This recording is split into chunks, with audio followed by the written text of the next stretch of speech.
It's been said that the press has become the enemy of the people, and for good reason. It's heavily financed through a steady stream of corporate money. Journalists have been replaced with highly paid, dim-witted plastic puppets whose only real skill is to read the words as they scroll the teleprompter. Certain alphabet agencies and separate corporate entities have essentially co-opted the media, turning it into the most distrusted source of information. However, I would have to say the biggest threat to America is the college campus. They have been turned into literal indoctrination centers where young, pliable minds are taught to loathe America and to view socialism and communism as the only path to a social utopia.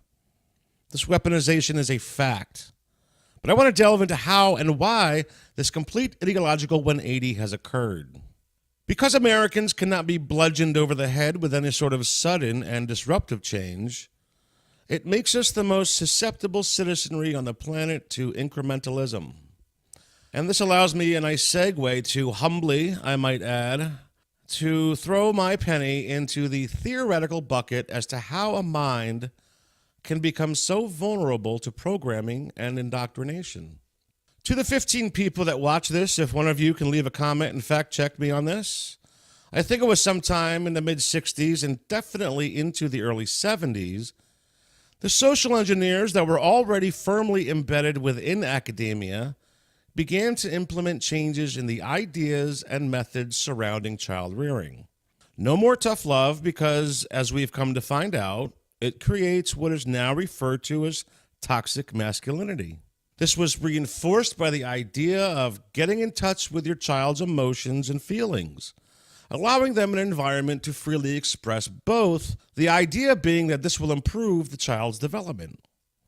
The age-old notion that the child should be seen and not heard, an idea that simply means children should demonstrate respect, was, as a result of these new theories of child rearing, inverted into an archaic and almost abusive method of parenting.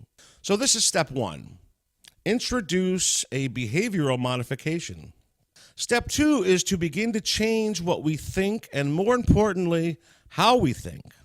It wasn't that long ago that we used to ask each other or be asked, hey man, what do you think about the Trilateral Commission? Or what do you think about forced vaccinations? In order to respond, you'd have to not only know what you think, you'd have to begin to imagine and organize the language necessary to, in a coherent fashion, convey what it is you think. In other words, when asked what one thinks, the brain is working at a higher functioning or upper brain capacity, which simply means there are more areas of the brain engaged during the thinking process. However, as the new theories of child rearing mandated, we began to ask, how does this or that make you feel? In fact, the idea was reinforced en masse via the Mary Tyler Moore Show, as well as Bob Newhart and Family Ties, etc.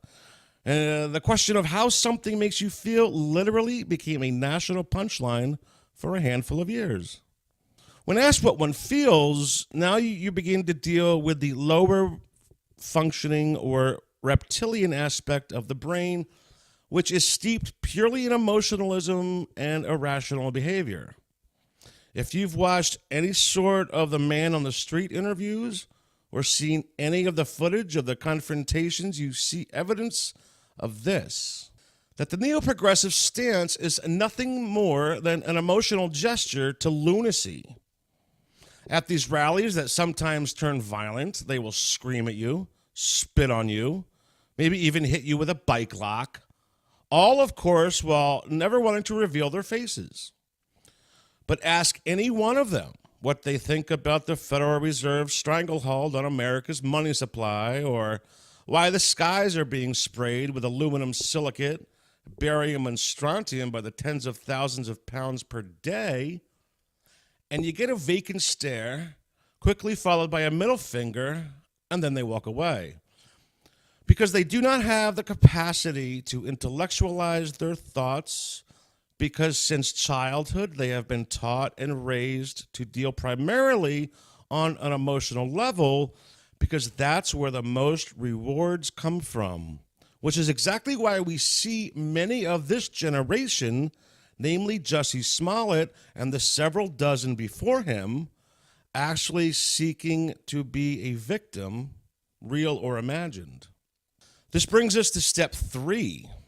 Begin to unleash these neo-progressives into the public sphere and ensure that they get to be the superintendents of schools, teachers in your classrooms, sheriffs, mayors, and city council members of your town.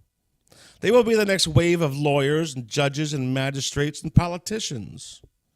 If you think Ocasio-Cortez is something to behold, just wait.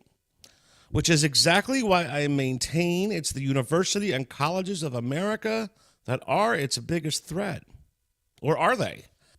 2/3 of them can't even look at a map and point to North America. Because they grew up with social media, both their thoughts and language have become hyphenated. One of the main reasons social media was released to everyone, everywhere, all at once, was to create a thought process relegated to the here and now, which further reinforces the emotional response and coddling this generation requires.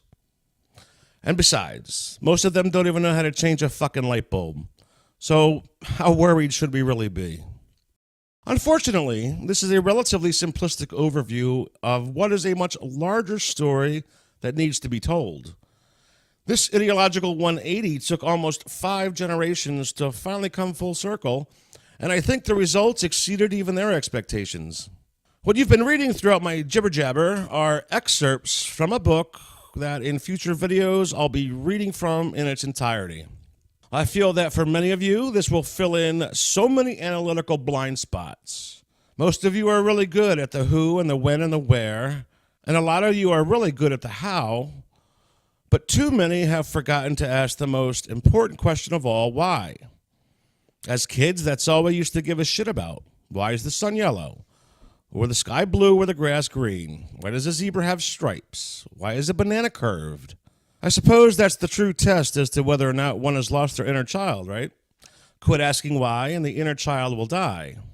Anyway, this is an important book that is based on the conclusions the Reese Committee of 1952 through 1954 came to, and I will undoubtedly answer the questions as to how and why the College and University of America is the true enemy of the people. Like, share, subscribe, but more importantly, know thy enemy.